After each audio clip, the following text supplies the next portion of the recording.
Birthdays used to mean something to me, not in the cake and streamers kind of way, but the quiet meaning behind the gestures.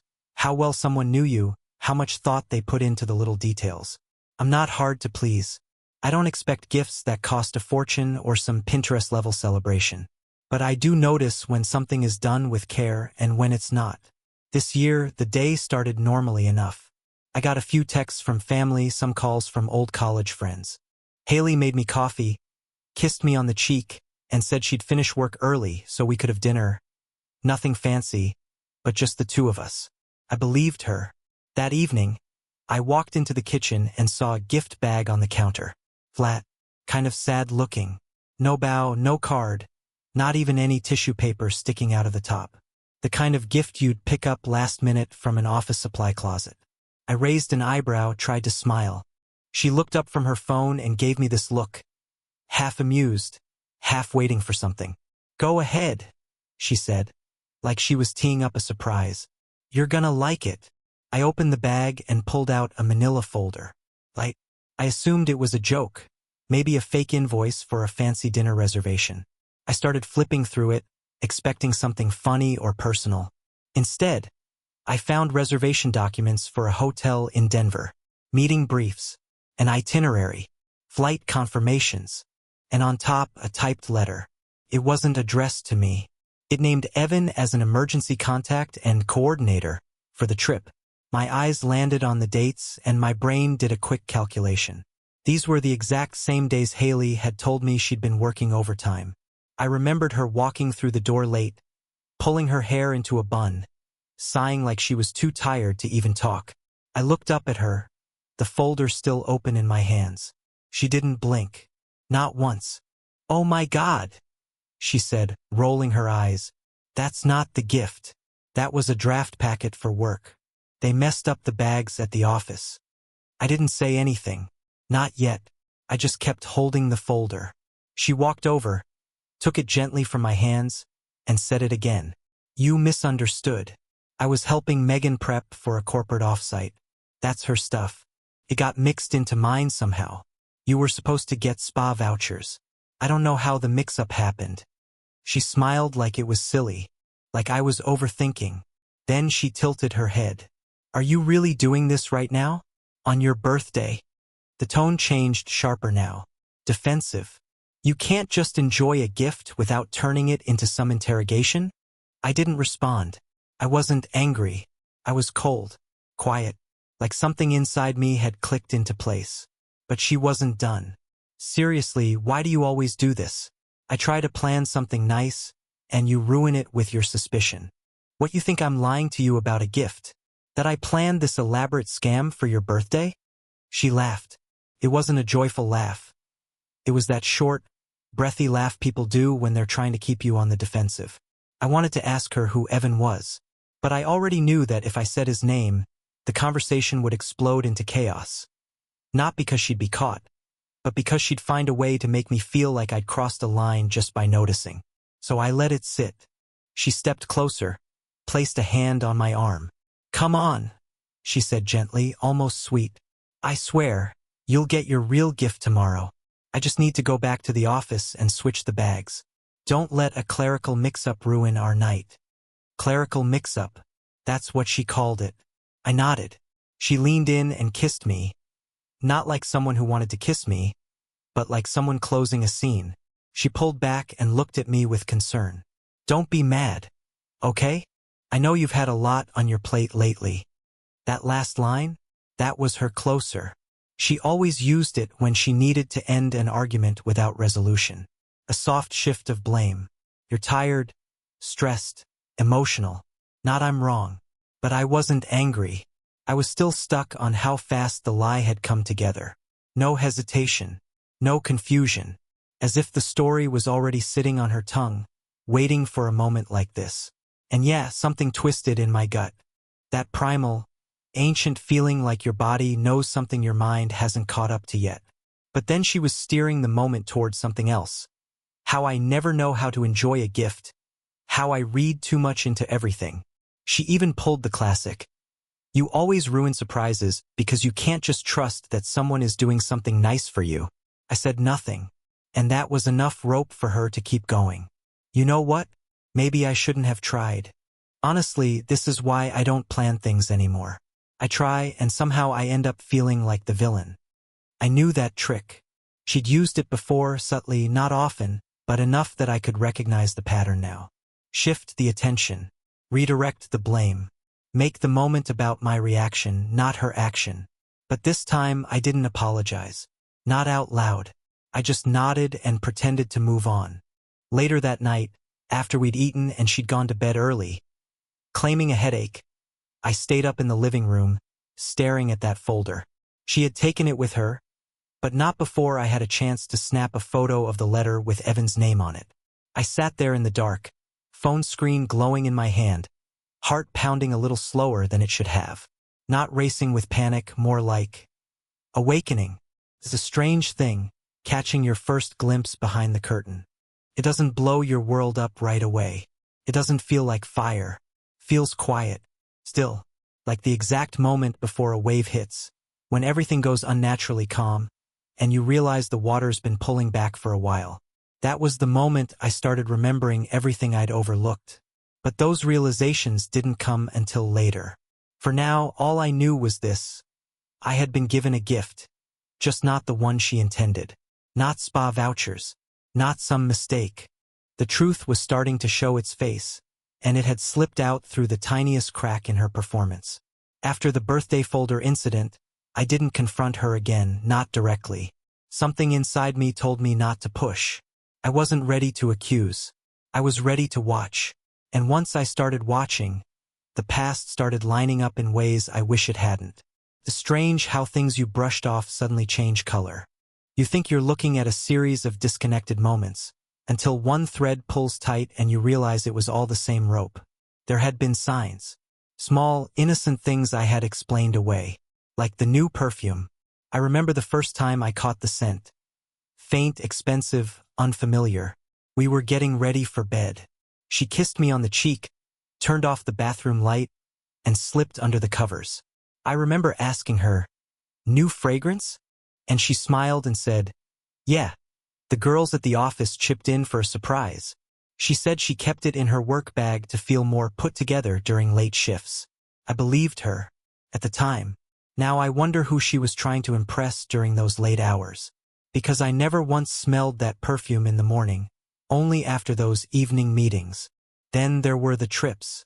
Denver came up more than once over the past year. Always for conferences or strategy sessions or some vague leadership summit. I remember asking why no one else from her company ever seemed to go. I'd say something like, "We should get drinks with your coworkers sometime. I never meet the ones you travel with." She'd smile and say, "You don't want to hang out with those people, trust me." She'd paint them as boring, corporate, stiff.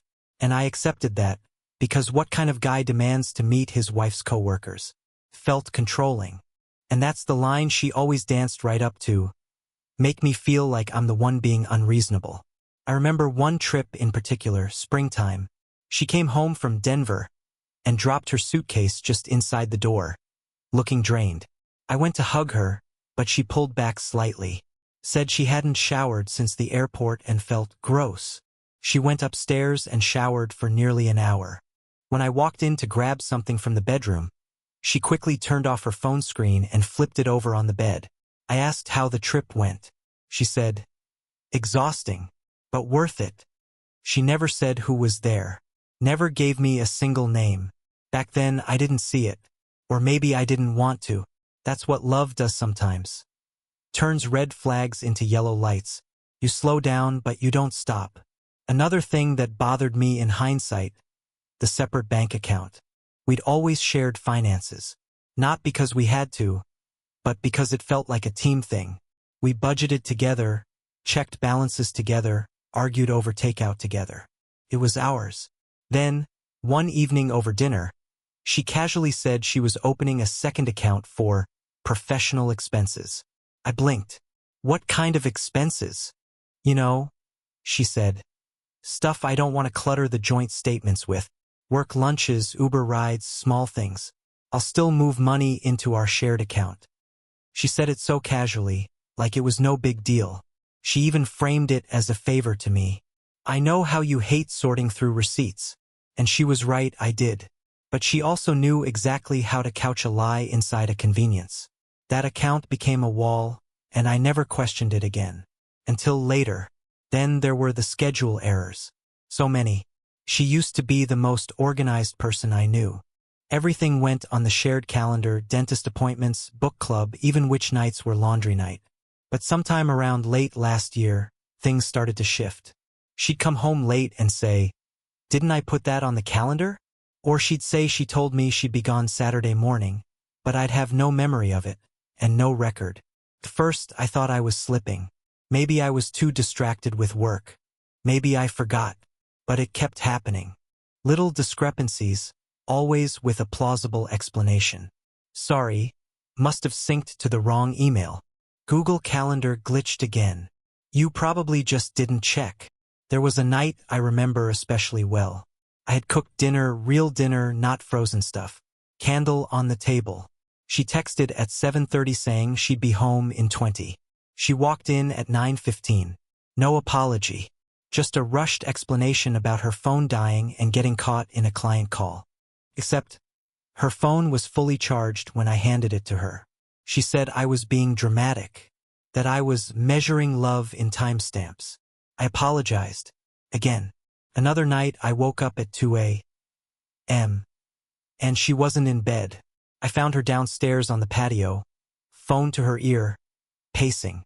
She said she couldn't sleep and decided to take a call from her friend Kara, who was going through a breakup. She said she didn't want to wake me. At the time, it made sense. Now I'm not so sure Kara was even awake. Or real. Then there was the dog incident.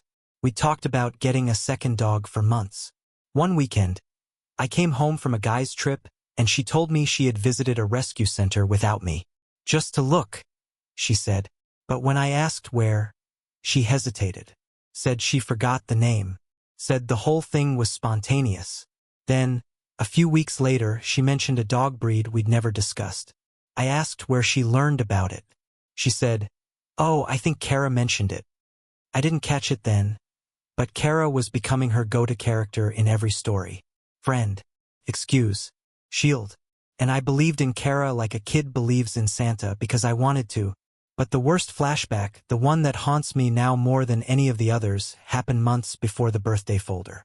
One night, Haley's sister, Andrea, came over for dinner. We don't see her often. She travels a lot for work, very type A, kinda cold. But she sat at our table, drinking wine, and we were all laughing about something.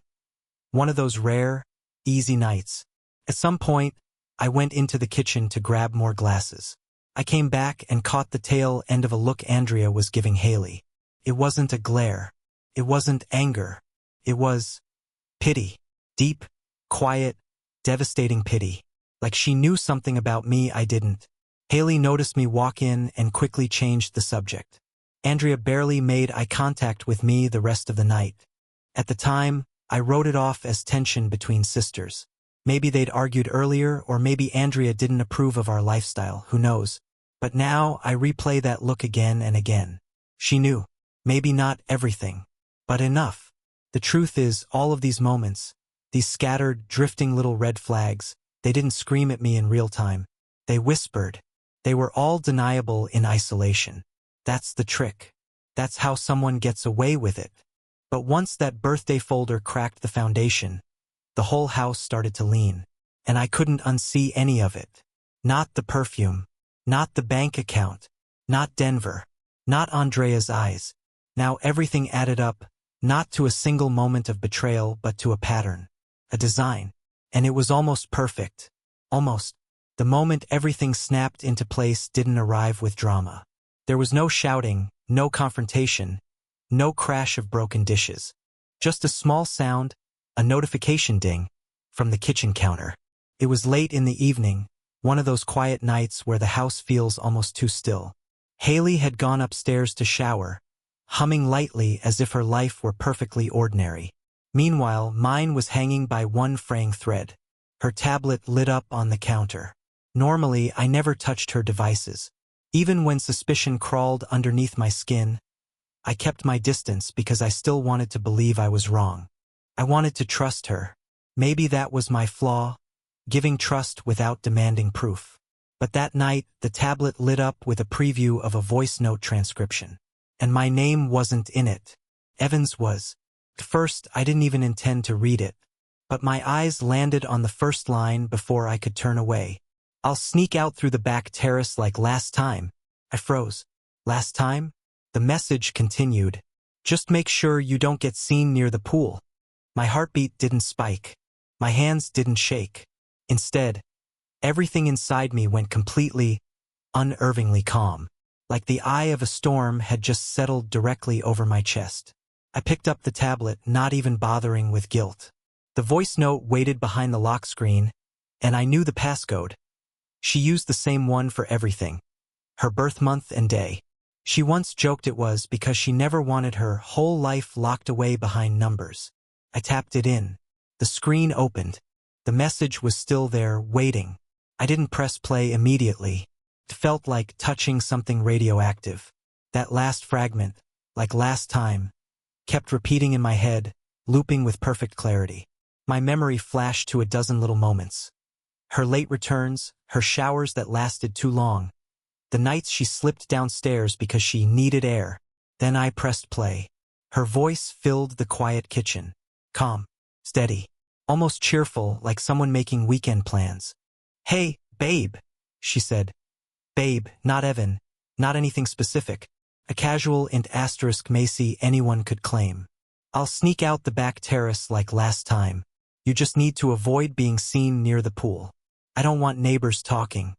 There was a small laugh at the end. Soft, comfortable, familiar. I didn't move, didn't breathe. The world didn't tilt or shake. It just stopped. Completely. I replayed the message. Not because I needed to hear it again, but because some irrational part of me wanted to catch even the tiniest hint of doubt. A new meaning. A different tone. Some way to claim this was another misunderstanding I could sweep under the rug like every sign before it. But there was nothing to reinterpret. No angle to twist. No context that made it harmless. She hadn't said his name, but the tablet had. In the transcript preview, clear as daylight. Evan. The same man who showed up in the Denver documents. The same ghost who had moved quietly through my life without ever stepping into view. I should have felt rage, or heartbreak, or something big enough to match the moment. But instead, what I felt was confirmation. A sick, heavy kind of validation. I wasn't crazy. I wasn't suspicious for no reason. I wasn't the problem. She was. I set the tablet back down exactly where I found it, aligning it with the edge of the countertop the same way she always did. I didn't want her to sense anything yet. Not a shift, not a shadow. I needed time, space, an exit, because the truth wasn't just that she cheated. It was that she cheated comfortably, casually, like it was part of her weekly routine. Like slipping out the back terrace was no different than running to the store for milk. I walked upstairs slowly, listening to the sound of water running behind the bathroom door. She was singing under her breath. Something upbeat, something that made my stomach turn. I stood outside the door for a moment, listening to the life she thought she could still keep. The life she thought I was too blind or too trusting to question. And without knocking, without speaking, I turned and walked away. I went into our bedroom, no, her bedroom now, and opened the drawer where we kept our important documents. Passport, birth certificate, social security card. I took mine and placed them in a folder. Then I opened the closet and grabbed the small duffel bag I always packed for quick trips. I'd been renting a small apartment across town for work convenience for almost a month now. An excuse she never questioned because it benefited her, too.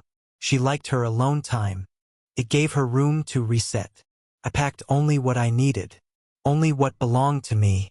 I didn't take gifts she'd given me or anything sentimental, just essentials.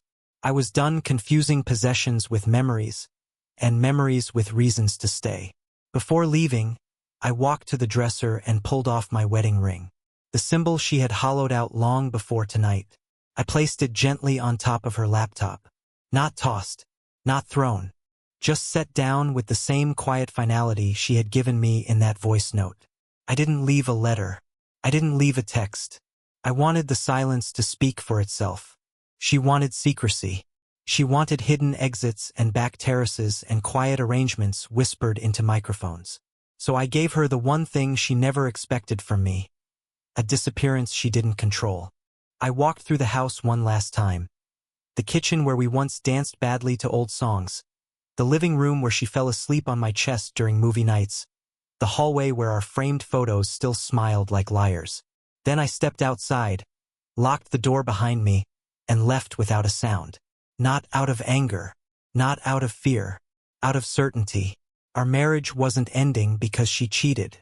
It ended the moment she became someone who could lie to my face with such practiced ease, and expect me to keep believing. And I refused to be the only one fighting for a truth she had already abandoned. The thing about disappearing is it doesn't happen all at once. At least not for the person being left behind. It happens in layers. In moments that start out small, almost unnoticeable. A delay here, a missed call there, and then slowly it starts to sink in. By the time the realization truly hits, the person's already gone. That was my plan. I didn't want to leave with drama. No slammed doors. No note on the table. No text message saying, "We need to talk." That would have given her something to fight. Something to manipulate. I didn't want a performance from her. I wanted her to walk into silence and realize what silence really meant. So I made sure everything was in motion before I vanished. I had prepped my exit weeks earlier, though I didn't know at the time if I'd ever need it. Call it paranoia or instinct. But something had been itching at the edges of my life for months. I had opened a P.O. box, rented a small furnished apartment downtown, moved my important documents and a few valuables piece by piece when she was out, transferred small sums from our joint account to one in my name. Quietly, legally, methodically. I told her I was working longer hours, and she never questioned it. In hindsight, she probably appreciated the extra space to manage her affair. That night, after I left, I turned off my phone and dropped it into a public donation bin. Wiped clean. No messages, no call history, nothing left for her to trace. I'd already removed it from our shared devices and logged out of everything synced. When morning came, and the coffee machine kicked on automatically at 6:15 a.m., like it always did, she must have walked into the kitchen expecting to see me leaning against the counter like usual, sipping from my chipped black mug. But the mug was gone. So was I. No music playing from my phone. No sound of the shower running. Just silence. She probably looked around, confused at first.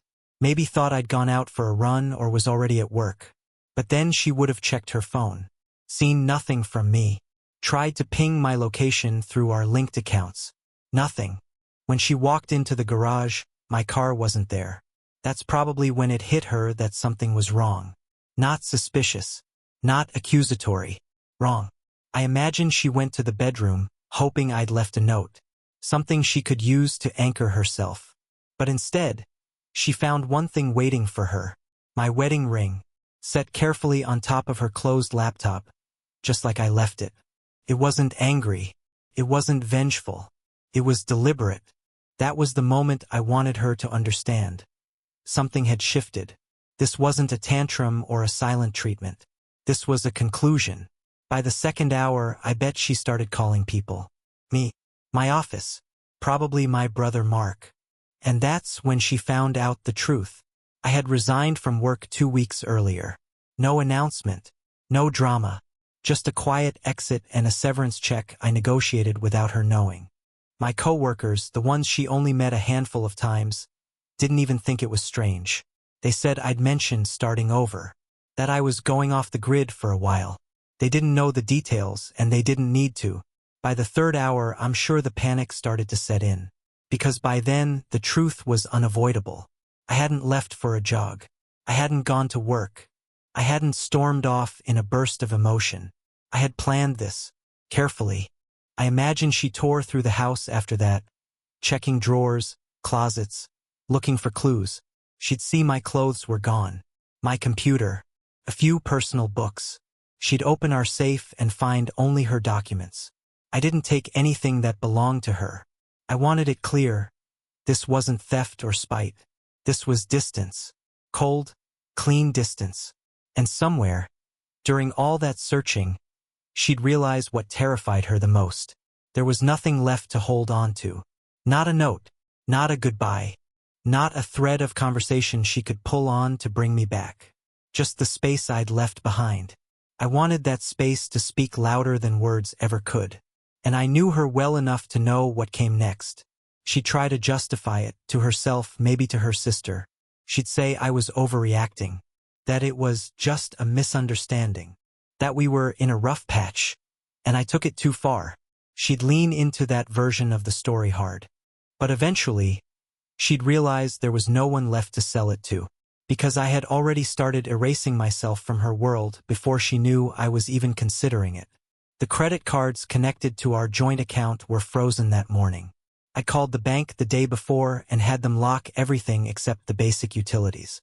She'd try to pay for something and get declined, maybe even while she was still wearing the same robe from the night before.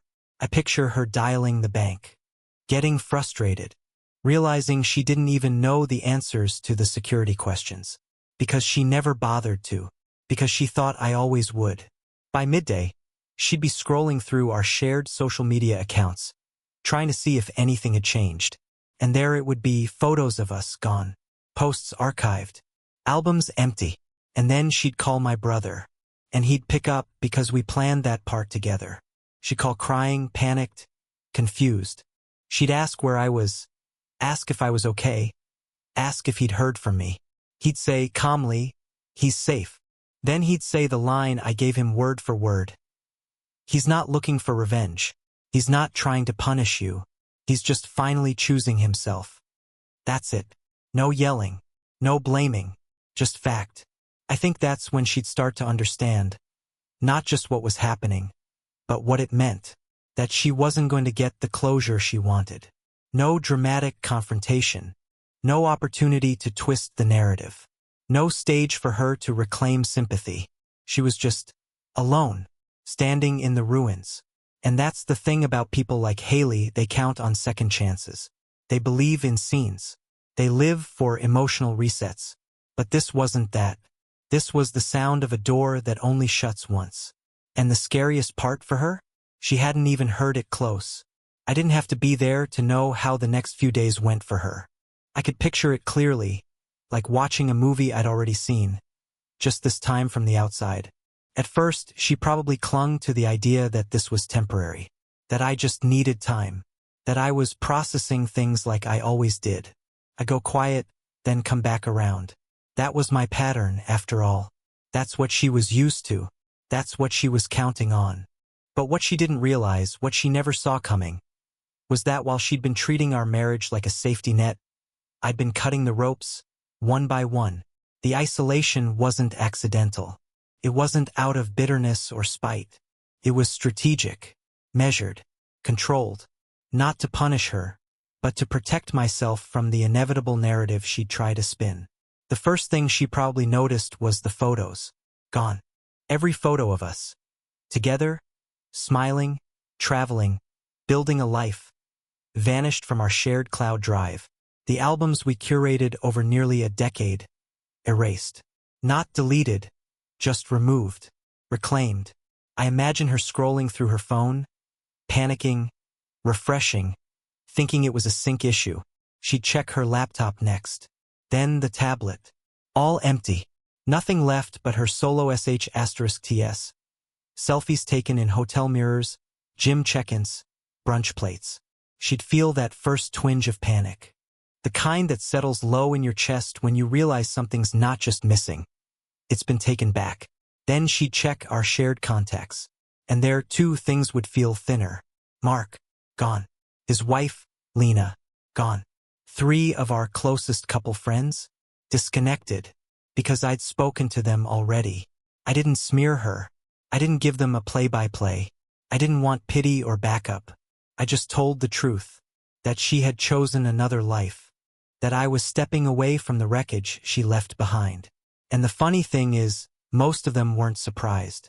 They didn't say much, but I saw it in their faces, relief. like they'd been waiting for me to see what they already knew. One friend, Jason, actually said, "Man, we were wondering how long it would take you." I think that one will sting her the most once she figures it out. That people she thought were neutral had seen through her long before I did. Her isolation wasn't loud. It wasn't immediate. It crept in quietly, like fog, until she couldn't tell what was missing or why. She'd text Mark and he wouldn't reply. She'd send Lena a voice memo, cheerful, a little forced, and it would be marked seen, but never answered. She'd refresh the inbox. Nothing. She'd check the group chat. Dead. That's when it would start to really settle in. The world she thought would always catch her wasn't reaching back. Then came the lake house. She loved that place. We bought it together 2 years ago. Tiny, tucked away, just remote enough to feel like an escape. It was her dream getaway, her sacred weekend space. The place, she said, made her feel like herself again. She wouldn't know that I had already placed it in a trust under my name last year. The paperwork? She signed it without question. She thought it was part of a renovation approval. She was more interested in the backsplash color than the deed.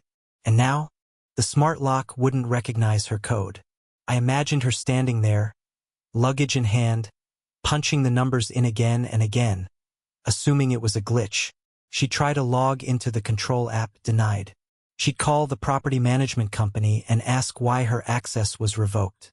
They'd tell her, politely, "Mr. Bennett is the sole authorized party on file." That was it. No confrontation. No message from me. Just a door that wouldn't open. I didn't change the locks to hurt her. I changed them to reclaim peace. And the dog? God, that one would break her. Max wasn't just a dog to her. He was her emotional anchor. Her baby, as she liked to call him. But I adopted him under my name. Always had. She just never noticed. While she was figuring out how to sneak through back terraces, I was updating his registration and microchip records. Quietly, legally. He was already living with me in the new apartment. I had picked him up the same day I left, with a bag of his favorite treats and the squeaky toy she always said was too annoying. He slept curled up at the foot of my bed the first night. Didn't whine. Didn't wait by the door. Animals know. Before people do. Her texts about him went unread. I saw them come through on the new line I'd set up, forwarded automatically for record keeping. She said she missed him, that she couldn't sleep, that she was falling apart. But I didn't reply, because if she really missed him, she wouldn't have treated our home like a hotel room between lies. If she really missed me, she would have realized sooner that I wasn't her fallback plan. She would have noticed the distance before it became a wall. But she didn't, because she never believed I'd walk. People like Haley live with an unspoken assumption that loyalty is permanent, that love means endurance at all costs, that as long as they show up at the end of the day, they're owed forgiveness. But love isn't an infinite resource. It runs out, slowly, then suddenly. The silence I left her with wasn't meant to destroy her.